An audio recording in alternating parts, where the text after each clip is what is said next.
music. Ba't wala yung sound system ko? Ayan. Meron ba mga kapatid? Okay, meron na. Nandito na naman po tayo. Siyempre, manonood na naman tayo ng balita. Poproblemahin na naman po natin itong mga hayop ng mga salot sa lipunan. Ano ba ang meron dito? Pag-usapan po natin itong ating panonoorin. Ito'y galing sa ating Balitang Pinoy TV. Maraming salamat po lagi sa inyong mga balita. Ito po, malaking sampal ito. Grabe, shocking kakapasok lang. Breaking news, pulong kumanta. Uy, anong klaseng kanta to? Masyado bang mataas ang tono nito? Kaya kung trip nyo na may kasamang reaction video, panoorin natin ito ng sabay-sabay. Kung gusto nyo naman ng mura na at mabilis na internet, nandito na ang Fiber ni Juan. Maaasahan, kaya tawag na. Baka meron na sa inyong lugar ang Fiber ni Juan. Alright, maraming salamat sa Fiber ni Juan. Sana makarating hanggang dito someday. Alay mo, di ba? Okay, ito na, i-play na po natin ito. Senata ni Palace Press Officer Undersecretary Claire Castro, si Congressman Paulo Pulong Duterte, matapos tawaging bangag administration ang kasalukuyang pamunuan. Which is totoo. Bakit hindi ba bangag? Bangag sa pagtatrabaho, masama ba yun? Sa amin nga, bangingi pa eh. Oh. Ay, anong nangyari sa'yo? Kumbaga sa alak, no? Nababangag ka na sa alak. Kasi nga, dahil sobrang kakainom mo. Oh. Sa trabaho, gano'n naman, bangingi, bangag na sa trabaho. Gano'n naman, di ba? Dahil sabi nga ni Auntie Claire, ni Manang, tulungan nyo ang Pangulo, tulungan natin para mapaunlad ng ekonomiya, tama ba? O ibang term? Oh. Tulungan natin kasi nga, pagod na sa trabaho, kaya nga bangag. Ano pong masama doon? Wala kung iisipin nyo ng ibang bagay, siguro baka ibang gusto nyong palabasin. Pero para sa akin, ang pagiging bangag, pagiging bangingi sa pagtatrabaho, sobrang sipag niya ni PBBM eh. Biruin mo, 22 lang yun na paggawa na school, na room, hindi niya pa alam. Mamaya na yan, ito muna tayo. Bangag talaga. Bongbong Marcos, hindi ka na namin tatawagin ng bangag unless if drug test ka. Ay, wala naman ding masama pag magpa-drug test. Parang tinutulungan mo pa yung Pangulo na mailabas yung katotohanan na hindi talaga siya gumagamit, di ba? Bakit? Bakit ayaw mo? Wala namang masama ako kung magpa-drug test. O sige, mapapahiya kayo. Bakit ayaw mo? Bakit? Karapatang pantao? Hindi. Public ka eh.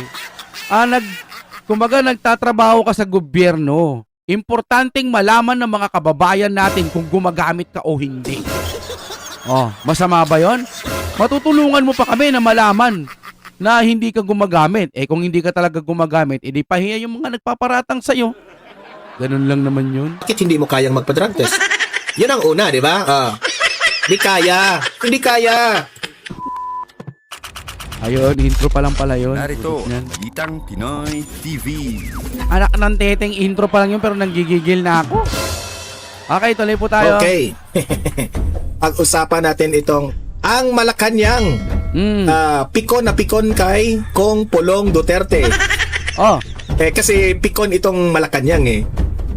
Na-real talk sila ni Kong Paulo Duterte. Pikon na pikon. Sino man ang pikon? Si Palacio o si si Manang? Manang, ganap na ganap eh. Hindi naman ikaw sinasabihan atang bangag eh. No? Sa pagtatrabaho eh. Ikaw naman masipag. Masipag kang tagapagtanggol ng administrasyon. Masama ba yun? O masyado lang kayong nagigilty? Tanong lang naman, ano bang details dito? Mamaya pag-usapan rin natin yan. Ayan. Eto, mainit na balita Zaldico, sinupina na ng ICI. Ayun, kuya. Sinupina. Wow. ICI gumagalaw. Ang tanong dito, siseryosohon ba ito ng ICI? Totoo bang talagang siniseryoso na itong si Zaldico? Yan ang... Alam nyo kung seryoso yan, sana bago magpasko, may nadakip na, may nakulong na. Baka naman palabas lang yan Sana po may katotohanan na lahat yan Malaking tanong ngayon. Mamaya pag-usapan natin yan Ito, grabe. Talagang tutulo ang laway ninyo dito, guys. Oy. Dahil ang Senado, halos lahat, nagpakita na ng mga salin ang Senado. Oy, oy, No? oy. Pero ang House of Representatives, nasaan na? Oh! According sa napanood natin, kung totoo man ay napakaganda, palakpakan po natin. Oh. Senado, naglabas ng salin. So, ibig sabihin, mapadilaw o kung anong kulay dyan. Sa Senado, ibig sabihin, walang masamang tinapay.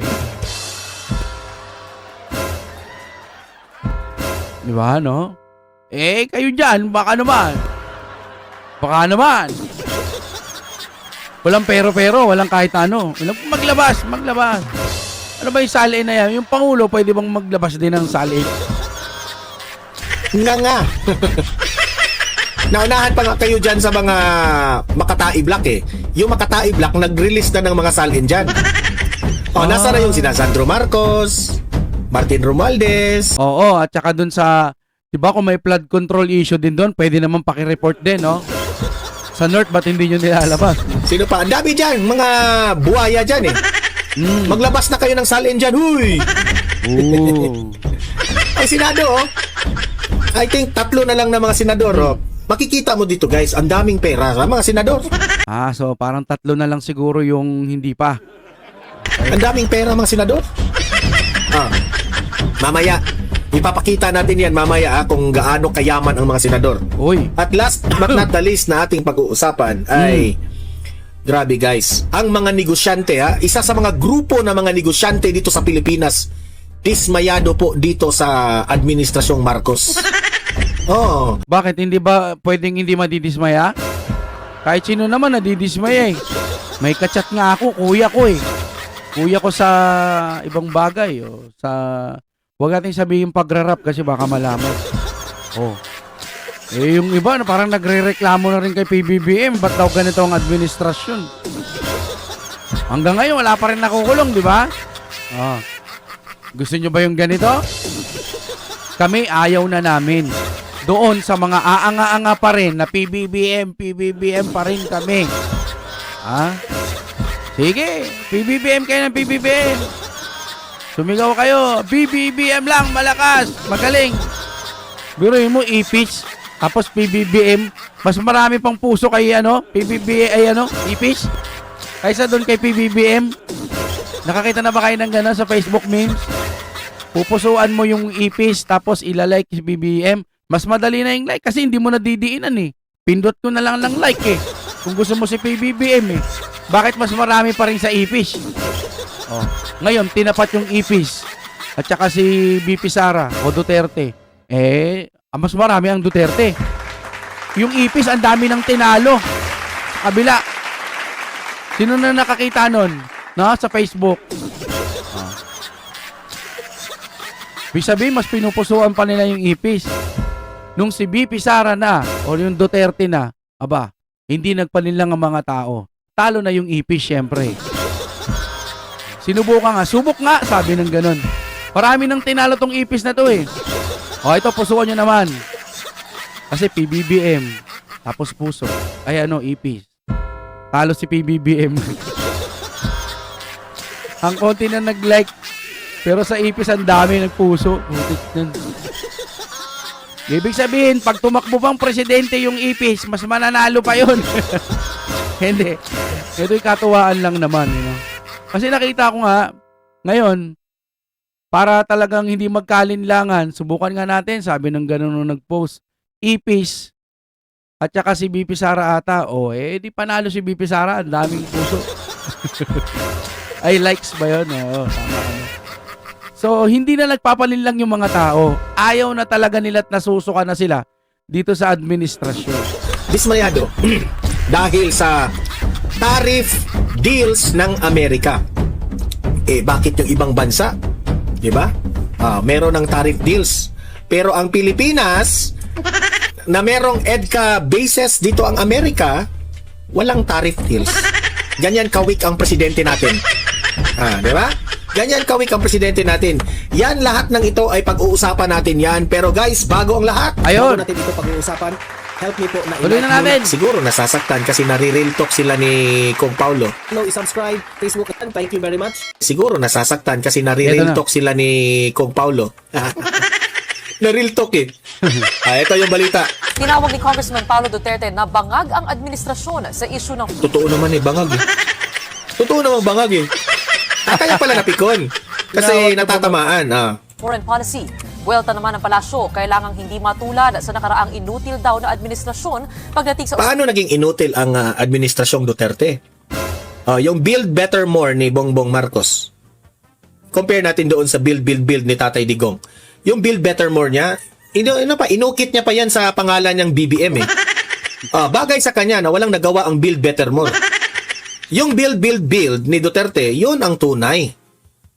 Tama ba yung narinig ko? Sinabi ni Auntie Claire na inutil? Inutil yung dating administrasyon? Tama ba? Parang masihigitan o lilinisin o yung ngayong administrasyon mas maganda, ganun ba yun? Sinabi ni Manang Claire. Ang masasabi ko lang, kung sinabi niya yun, narinig ko no? Inutil.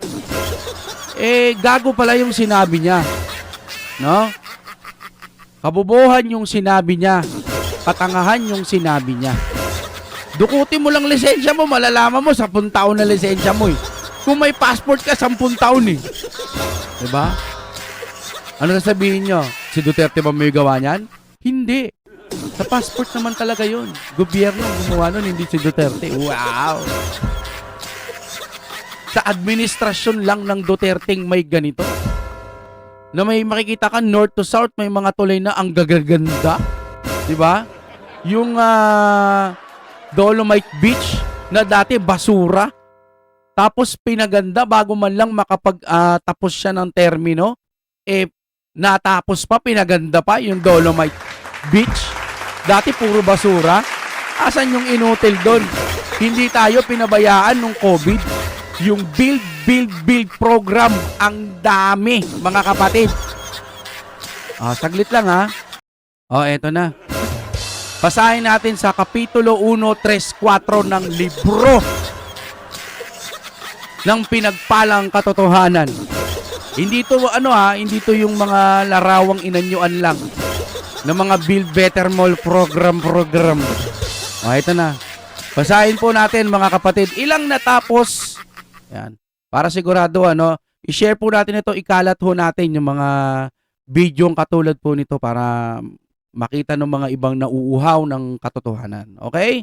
Ilang natapos na proyekto ayon sa isang dokumento ng administrasyon mula 2016 hanggang 2021. 31,977 kilometro ng kalsada ang natapos. 6,333 tulay at 12,394 mga flood control structures. Nakalagay doon mga kapatid, yung mga natapos dito na tayo. Ilang mga konkretong proyekto na binanggit bilang natapos is Skyway Stage 3, Metro Manila, na buksan noong Enero 2021. Tarlac, Pangasinan, La Union Expressway, Tiplex, bahagi nito ay kumpleto. Bohol, Pangalao International Airport, bagong paliparan sa Bohol, nabanggit bilang natapos. Philippine News, galing po yung balita, Philippine News Agency. Ayan, baka naman baka ayaw nyo pa, mga kapatid. Sandali lang, ipopost muna natin. Ayan kasi, may pinindot lang kasi ako. Okay, sunod. Mga proyekto na nakabinbin, pending. Ayon sa pag-review ng Philippine Institute for Development Studies, ito yung mga nakabinbin na dapat sana ipinagpatuloy po siguro ng Pangulo ngayon. Diba? Okay? Philippine Institute for Development Studies, para sa listahan ng flagship project, may 34 project pa sa pre-construction stage, 44 project na being built at 24 pa sa iba't ibang approval stage. Galing sa balita ng PIDS, Philippine Institute for Development Studies. Ito pa isa. Isang artikulo ng GMA News noong Mayo 2022 nagsasabi sa kabuuang 100 excuse me po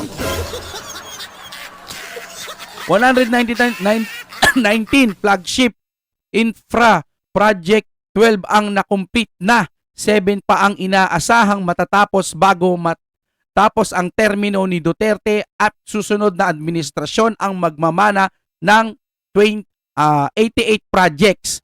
Galing sa balita ng GMA News, administration to inherit 88 of 119 build program, sabi ng GMA, May 10, 2022. Ayan ang nakalagay dito. Teka, check ko baka hindi gumagana yung mic ko. Ayan, gumagana yung mic ko ha.